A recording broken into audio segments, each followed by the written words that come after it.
नमस्कार, FM news देख रहे हैं आप। आपके साथ मैं हूं हर्ष त्यागी। महाराष्ट्र का सियासी घमासान थमने का नाम नहीं ले रहा है। अजान, लाउड स्पीकर और हनुमान चालीसा से शुरू हुए विवाद के बाद मातोश्री के बाहर पाठ करने से गिरफ्तारी तक बात पहुंच गई। पहली बार इसको लेकर सूबे के मुख्यमंत्री उद्धव ठाकरे ने अपनी चुप्पी तोड़ी है। उद्धव ठाकरे ने दो टूक कहा कि हमें बाला साहेब ने सिखाया है कि दादागिरी कैसे तोड़नी है। उद्धव ठाकरे ने विरोधियों को नसीहत देते हुए कहा कि हनुमान चालीसा का पाठ करना है तो घर पर आकर पढ़िए, इसका एक तरीका होता है, लेकिन दादागिरी करके मत आइए। अगर ऐसा करेंगे तो बाला साहेब ने हमें सिखाया है कि दादागिरी को कैसे तोड़ा जाता है। उद्धव ठाकरे ने कहा कि कोई हमें हिंदुत्व ना सिखाए, हम गदाधारी हिंदुत्व वाले हैं।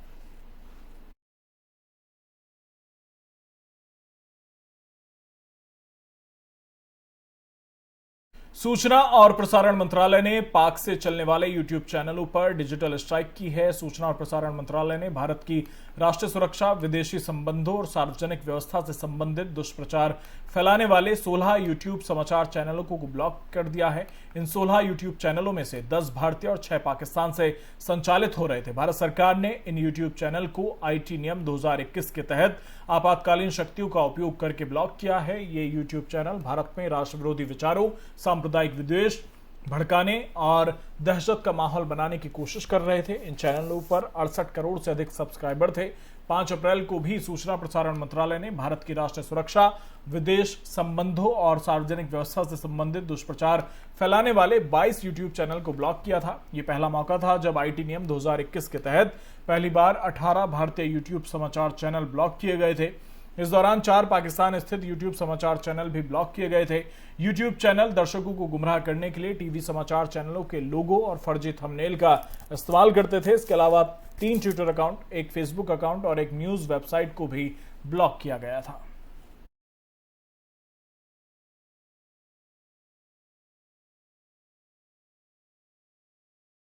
मुख्यमंत्री योगी आदित्यनाथ की अगुवाई वाली सरकार ने आज अपने दूसरे कार्यकाल का 1 महीना पूरा कर लिया। अपने 1 महीने के कार्यकाल के दौरान मुख्यमंत्री योगी आदित्यनाथ ने चुनावी घोषणा पत्र में किए गए वादों को अमली जामा पहनाने के लिए ताबड़तोड़ फैसले लिए। योगी कार्यकाल की शुरुआत से ही भ्रष्टाचार पर नकेल कसने की तैयारी में योगी सरकार लगी है और चुनाव में जहां विपक्षी पार्टियां सीएम योगी को बुलडोजर बाबा के नाम से बुला रही थी, वहीं योगी सरकार के दूसरे कार्यकाल के पहले महीने में तकरीबन 100 लोगों पर योगी सरकार का बुलडोजर गरज रहा है। इसके अलावा रोजगार, गरीब आवास और किसानों को लेकर भी मुख्यमंत्री एक्शन में नजर आए। तो चलिए आपको ग्राफिक्स के जरिए बताते हैं कि योगी सरकार ने कौन कौन से बड़े फैसले लिए। मुफ्त राशन योजना को 3 महीने के लिए बढ़ाया। 6 महीने में 2,51,000 आवास बनाने का लक्ष्य रखा। देहात में 15 और शहरी क्षेत्र में 7 मिनट का फायर रिस्पांस का समय तय किया। और दूसरे कार्यकाल में एंटी रोमियो स्क्वाड को फिर से शुरू किया गया। मुख्यमंत्री आवास पर जनता दर्शन कार्यक्रम की भी शुरुआत एक बार फिर से की गई और हर दिन एक मंत्री की जिम्मेदारी तय की गई कि उनकी मौजूदगी में समस्याओं के निस्तारण के निर्देश दिए जाएं। 2 साल में 10 लाख करोड़ रुपए उत्तर प्रदेश में निवेश हो, यह लक्ष्य भी योगी सरकार ने रखा है। पुलिस बल के लिए 86 राजपत्रित और 5,295 अराजपत्रित मंजूरी दी है। 100 से ज्यादा अपराधियों पर, माफियाओं पर बुलडोजर चला है और 20 दिन में 200 करोड़ से ज्यादा की अवैध संपत्ति को या तो ध्वस्त कर दिया गया या जब्त कर ली गई। पुरोहित कल्याण बोर्ड का गठन का फैसला लिया गया। वाराणसी में संत रविदास संग्रहालय और सांस्कृतिक केंद्र को स्वीकृति दी गई। अयोध्या में नियमित रामलीला का आयोजन करने के निर्देश भी जारी किए गए। आंगनबाड़ी सेविका और सहायिकाओं के 20,000 पदों पर भर्ती की बात कही गई। नए स्थानों पर माइक और लाउड स्पीकर लगाने की मनाही है और मंत्रियों को 100 दिन की कार्य योजना तैयार करने के निर्देश भी दिए गए हैं।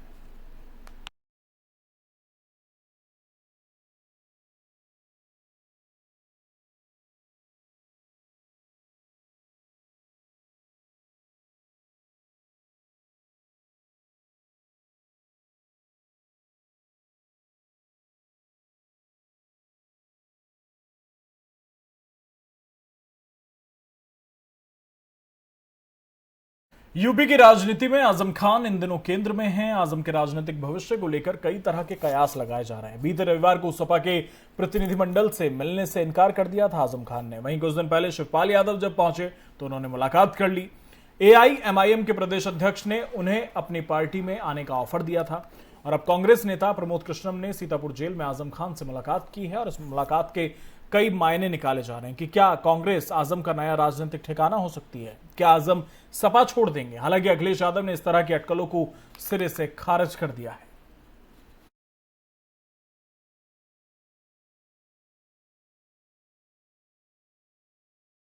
तो चलिए हम आपको सुनाते हैं कि जेल में आजम से मिले नेताओं का क्या कुछ कहना है।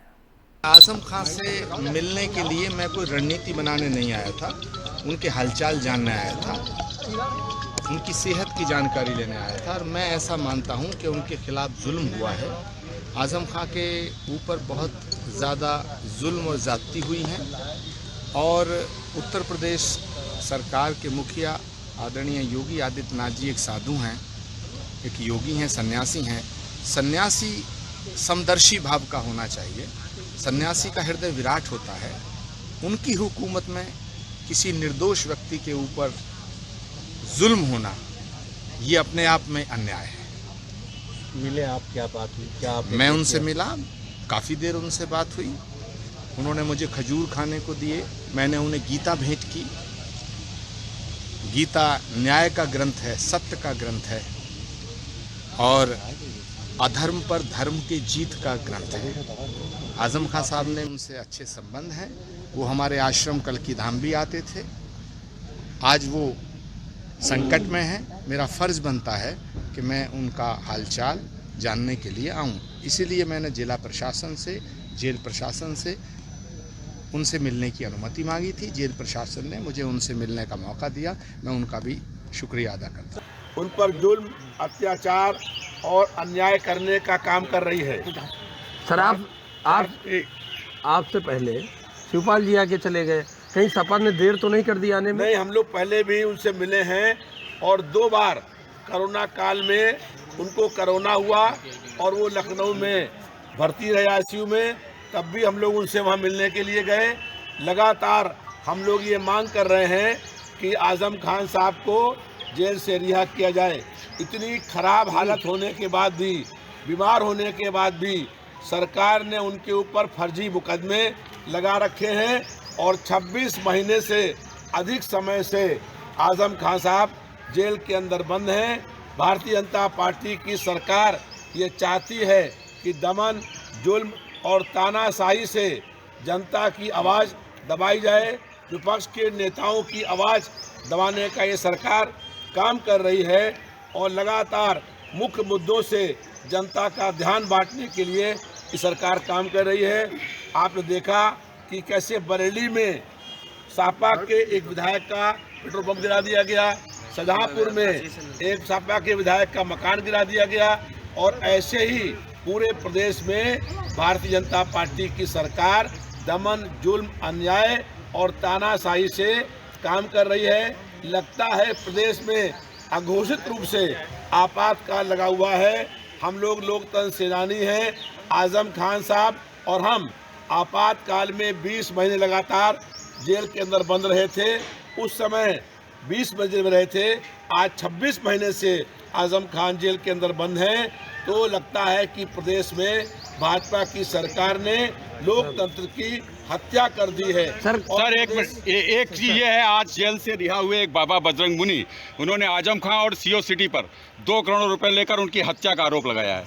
देखिए, भारतीय जनता वो जानते हैं कि किस तरीके का बयान देते हैं और हम लोगों को शंका ये है कि आजम खान साहब की कहीं जेल भेजना कर दी जाए और जो है भाजपा की सरकार जो है लगातार दमन करने का काम कर रही है, जुल्म करने का काम कर रही है। हम लोग जुल्म के खिलाफ संघर्ष। क्या आजम खान बीजेपी आज कौन-कौन आया है प्रतिनिधिमंडल में आपके? नजदीक जा रहे हैं? नहीं, आजम खान साहब जो हैं समाजवादी पार्टी के विधायक हैं, नेता हैं। अभी चुनाव विधानसभा के हुए, वो जेल के अंदर बंद रह करके यहाँ पर चुनाव जीतने का उन्होंने काम किया है और अखिलेश यादव जी उनके चुनाव क्षेत्र में उनके लिए वोट मांगने के लिए गए थे। देखिए, यहाँ के बाद जाने के बाद हम मुख्यमंत्री जी से 20 मई लेंगे और मुख्यमंत्री से भी आजम भाई की बात को रखेंगे।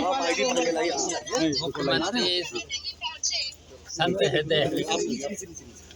हृदय अगर है तो इस पर जरूर विचार करेंगे और आजम भाई की सभी बातों को हम मुख्यमंत्री जी के सामने रखेंगे। तो क्या लगता है जल्द रिहाई हो जाएगी? क्या लगता है सर, जल्द रिहाई हो जाएगी? आराम से रिहाई के लिए क्या कहेंगे? देखिए, सभी में बेल हो ही चुकी है, केवल एक बचा हुआ, उसकी भी बहस हो चुकी है। गोरखपुर मंदिर हमले के आरोपी मुर्तजा को कोर्ट में पेश किया गया, जहां कोर्ट ने सुनवाई करते हुए आरोपी मुर्तजा को 14 दिन के लिए न्यायिक हिरासत में भेज दिया है। आरोपी मुर्तजा को लेकर लखनऊ से गोरखपुर पुलिस रवाना हो चुकी है। –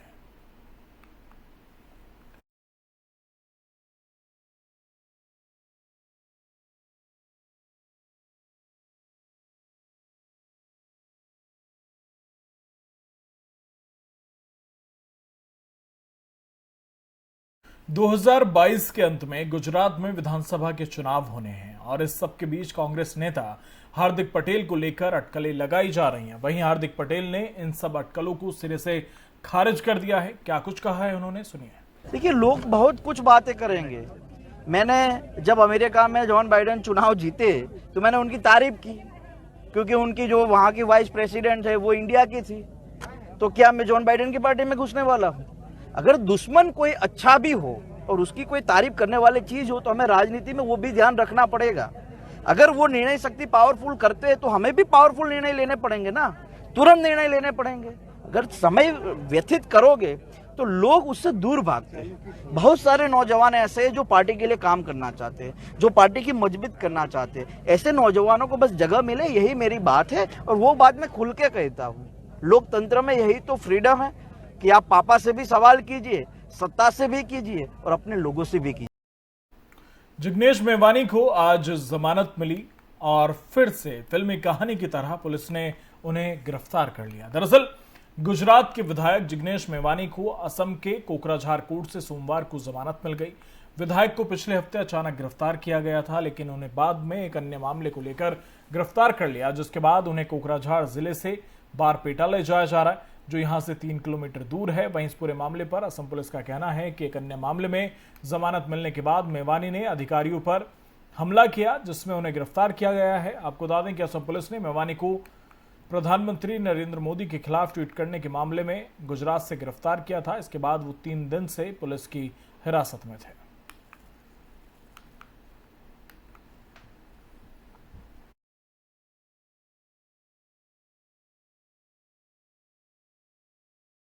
अमरावती से निर्दलीय सांसद नवनीत राणा और उनके विधायक पति रवि राणा को बॉम्बे हाई कोर्ट से झटका लगा।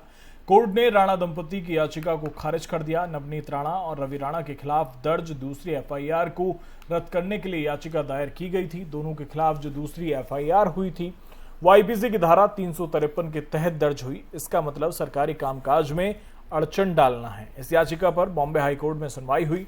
कोर्ट ने दोनों एफआईआर को कंबाइन करने से इनकार कर दिया। अदालत का कहना है कि दोनों अलग अलग घटनाएं हैं, इसलिए 2 अलग अलग मामले दर्ज हुए। हालांकि दूसरी एफआईआर में गिरफ्तारी से पहले 72 घंटे का नोटिस देने का आदेश मुंबई पुलिस को दिया गया है।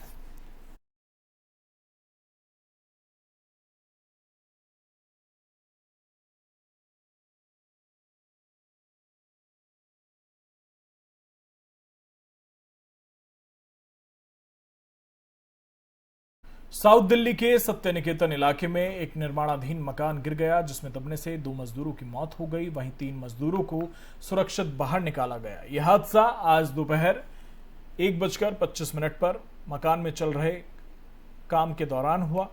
पुलिस, दमकल और एनडीआरएफ की टीमें मौके पर पहुंची। मजदूरों को मलबे से निकालने की कोशिश की गई, लेकिन काफी जद्दोजहद के बाद भी 2 लोगों की मौत हो गई। घटनास्थल का वीडियो सामने आया, जिसमें दिखाई दे रहा है कि घर का आगे का हिस्सा पूरी तरह से धंस गया। जेसीबी की मदद से मलबे को हटाया गया। वहीं दिल्ली के मुख्यमंत्री अरविंद केजरीवाल ने ट्वीट करके इस हादसे पर दुख जताया। केजरीवाल ने ट्वीट में कहा कि हादसा बेहद दुखद है। जिला प्रशासन राहत और बचाव के काम में जुटा है। मैं खुद घटना से संबंधित हर जानकारी ले रहा हूं।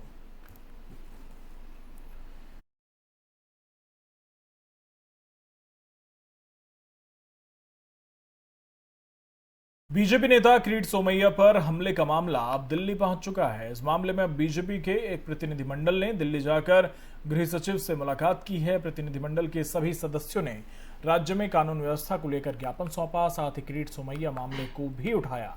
प्रतिनिधिमंडल का प्रतिनिधित्व कर रहे किरीट सोमैया ने गृह सचिव से महाराष्ट्र के हालात का जायजा लेने के लिए स्पेशल टीम भेजने की मांग की है। आपको बता दें कि सोमैया शनिवार को गिरफ्तार निर्दलीय सांसद नवनीत राणा और उनके विधायक पति रवि राणा से मिलने खार पुलिस स्टेशन गए थे। उसी दौरान उन पर कथित रूप से हमला हुआ था।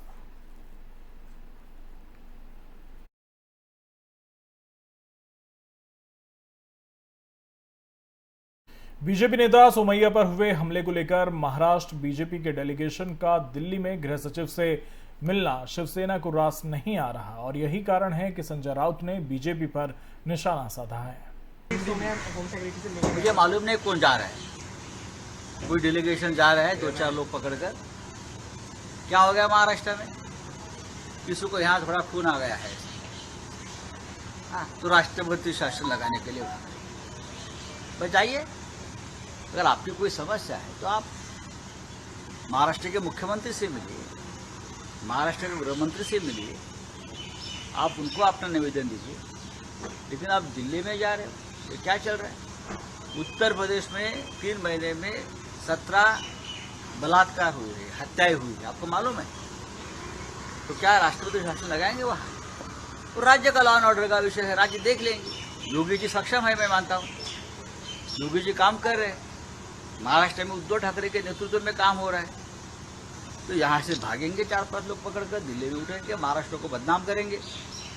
ये तमाशा बना रखा है लोगों ने। चलो धन्यवाद। संजय पांडे मदत करत नाहीये। संजय पांडे एक सक्षम अधिकारी आहेत, संजय पांडे एक निष्पक्ष प्रामाणिक अधिकारी आहेत, बरं का? त्याच्यामुळे चांगल्या अधिकाऱ्यांवरती असे आरोप करू। मुझे मालूम नहीं कौन जा रहा है, कोई डेलीगेशन जा रहा है, 2-4 लोग पकड़कर। क्या हो गया महाराष्ट्र में, किसी को यहाँ थोड़ा खून आ गया है तो राष्ट्रपति शासन लगाने के लिए बताइए। अगर आपकी कोई समस्या है तो आप महाराष्ट्र के मुख्यमंत्री से मिलिए, महाराष्ट्र के गृह मंत्री से मिलिए, आप उनको अपना निवेदन दीजिए। लेकिन आप दिल्ली में जा रहे हो, ये क्या चल रहा है? उत्तर प्रदेश में 3 महीने में 17 बलात्कार हुए हैं, हत्याएं हुई है, आपको मालूम है। तो क्या राष्ट्रपति शासन लगाएंगे वहाँ? तो राज्य का लॉ एंड ऑर्डर का विषय है, राज्य देख लेंगे। योगी जी सक्षम है, मैं मानता हूँ, योगी जी काम कर रहे हैं। महाराष्ट्र में उद्धव ठाकरे के नेतृत्व में काम हो रहा है।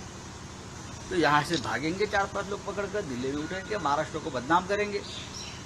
ये तमाशा बना रखा है लोगों ने। चलो धन्यवाद। संजय पांडे मदत करत नाहीये। संजय पांडे एक सक्षम अधिकारी आहेत। सोमैया पर हमले के बाद से सियासत गर्मा गई है। बीजेपी नेता शाहनवाज हुसैन ने महाराष्ट्र सरकार पर हमला बोला। सरकार तुगलक की सरकार बन गई है। वो क्या समझते हैं, उद्धव ठाकरे, कांग्रेस और एनसीपी का साथ क्या मिल गया, इतना इतराने की जरूरत नहीं है। बीजेपी के कार्यकर्ता पे हमला हो रहा है, पहले किरीट सोमैया पे हुआ, मोहित भारतीय पे हुआ, उसके बाद नवनीत राणा और उनके रवि राणा पे हुआ। ये सरकार है या उस तरह से सरकार का मतलब क्या होता है? लोकतंत्र में लोग को कुचलने वाली सरकार बन गई महाराष्ट्र सरकार। भारतीय जनता पार्टी चैन से नहीं बैठेगी, इनका कड़ा। महाराष्ट्र की सांसद नवनीत राणा की मुख्यमंत्री उद्धव ठाकरे के निवास पर हनुमान चालीसा पढ़ने की मांग वाले मामले ने पहले से ही तूल पकड़ रखा है और अब इसके जवाब में एनसीपी की महिला नेता ने प्रधानमंत्री नरेंद्र मोदी के निवास के सामने नमाज, हनुमान चालीसा, दुर्गा चालीसा, नवाकार जैसे मंत्रों का पाठ करने की अनुमति मांगी है। एनसीपी नेता फहीमिदा हसन खान ने गृहमंत्री अमित शाह को पत्र लिखकर समय मांगा। उनका कहना है कि वो हमेशा अपने घर में हनुमान चालीसा का पाठ और दुर्गा पूजा करती हैं, लेकिन जिस तरह से देश में महंगाई और बेरोजगारी बढ़ रही है, उसको लेकर देश के प्रधानमंत्री नरेंद्र मोदी को जगाना जरूरी हो गया है। उनका कहना है कि अगर महाराष्ट्र के सीएम उद्धव ठाकरे के निवास मातोश्री के बाहर हनुमान चालीसा पढ़ने से रवि राणा और नवनीत राणा को फायदा दिख रहा है, तो वो देश का फायदा करने पीएम मोदी की आवाज दिल्ली में जाकर नमाज, हनुमान चालीसा और दुर्गा पाठ करना चाहती हैं।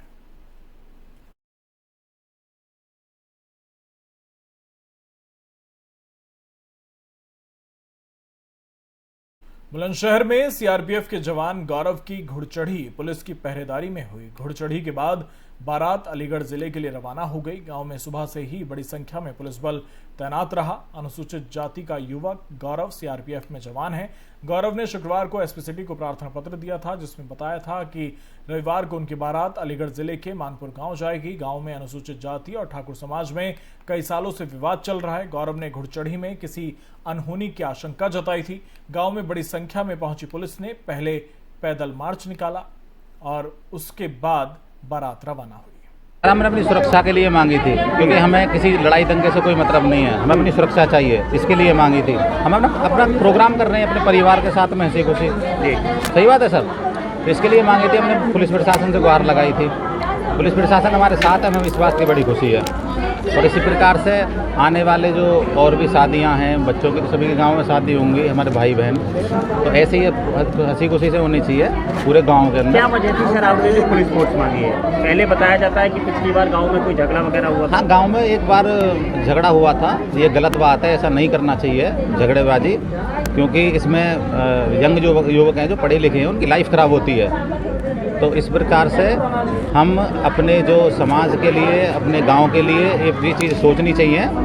और इसी को सोचते हुए मैंने भी ये सोचा कि ऐसा ना हो कि हमारी वजह से किसी दूसरे की ज़िंदगी खराब हो जाए। तो मैंने इसी चीज़ को लेकर पुलिस प्रशासन से मांग करी है कि ऐसा होना चाहिए, क्योंकि जब ही स्थिति में सुधार आएगा। क्या सर ऐसा है इस गांव में कि स्वर्ण लोग जो है दलित युवक की घुड़चढ़ी? सर मैं इस मामले में नहीं कह सकता, मैं इस मामले में कुछ नहीं कह सकता। सिर्फ मैं प्रशासन से मांग करी है सुरक्षा के लिए, बस मैं इतना कह सकता हूँ। धन्यवाद। हमने अपनी सुरक्षा के लिए मांगी थी, क्योंकि हमें किसी लड़ाई दंगे से कोई मतलब नहीं है। हमें अपनी सुरक्षा चाहिए, इसके लिए। राजधानी दिल्ली के सरोजनी नगर में झुग्गियां हटाने के मामले में सुप्रीम कोर्ट आज सुनवाई करेगा। मुख्य न्यायाधीश एनवी रमना, जस्टिस कृष्ण मुरारी और जस्टिस हिमा कोहली की पीठ इस मामले की सुनवाई करती। पीड़ित झुग्गी वालों की ओर से सीनियर एडवोकेट विकास सिंह ने इस मामले में जल्द सुनवाई की गुहार लगाई थी। पीठ ने कहा था कि 25 अप्रैल को वो उसे सूचीबद्ध करेंगे।